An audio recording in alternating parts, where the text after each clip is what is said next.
ku štartu.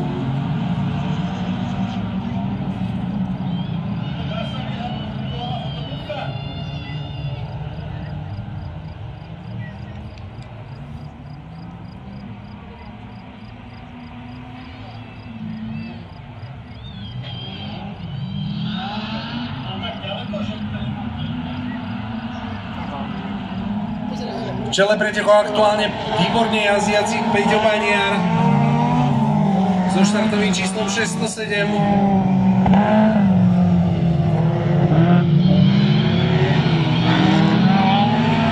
Na druhom mieste aktuálne so štartovým číslom 900 Lennart Lakatoš, tretí štartové číslo 7 Levente Beneš, Žol 20 štartové číslo 70. Máme tam takisto aj Karola Šurmanka.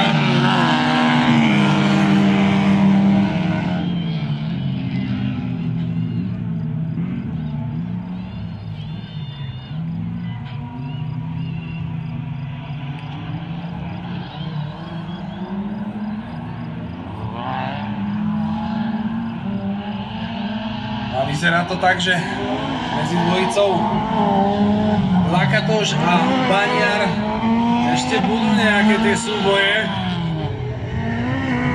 Peťo Baniar však zatiaľ výborne bráni svoju pozíciu. Lennart Lakatoš tam jemne kolidoval so zvonidlami. Však pokračuje ďalej na treťom mieste aktuálne Levente Beneš, štvrtý Žol 20, na piatom mieste Karol Šurmanek, šiestý Karol Šurmanek starší. Máme tam kolíziu na stanovišti číslo 7, konkrétne číslo 131. A tým nie je nikto iný ako Karol Šurmanek starší. A takisto so Seatom tam máme so štartovým číslom 518 maďarského pretekára Arneho Farkaša, ktorý však pokračuje ďalej. Zatiaľ čo vozidlo Karola Šurmanka vyzerá byť poškodené.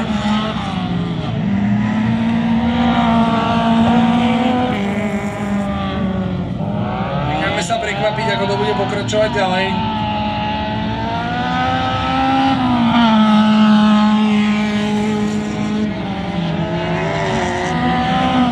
Trati nám stojí pri stanovišti číslo 2 aj donedávna druhý muž poradia prvej rozjazdnej divízie H1 a tým nie je nikto iný ako Lennart Lakatoš.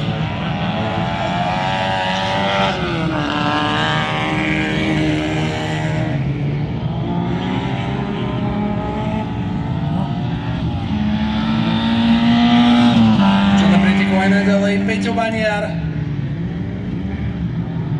jazdiaci na Škode Felicia. Možno si niektorí na ňu spomínate, tá Felicia bola kedysi úplne že celá ružová. To mala aj taký kvetinový dizajn. Nakoniec dopadla takto krásne farebne. Zeleno ružové.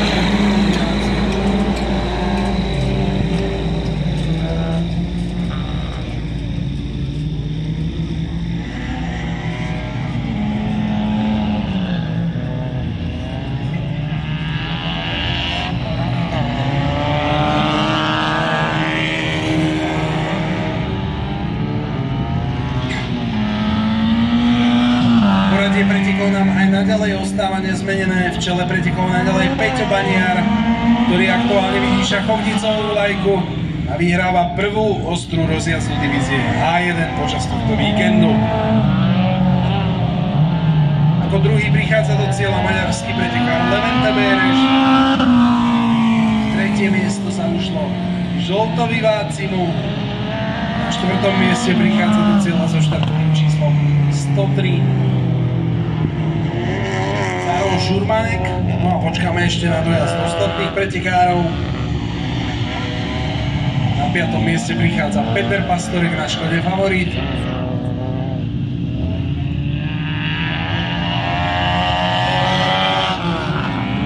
A na 6. Matej Farkaš.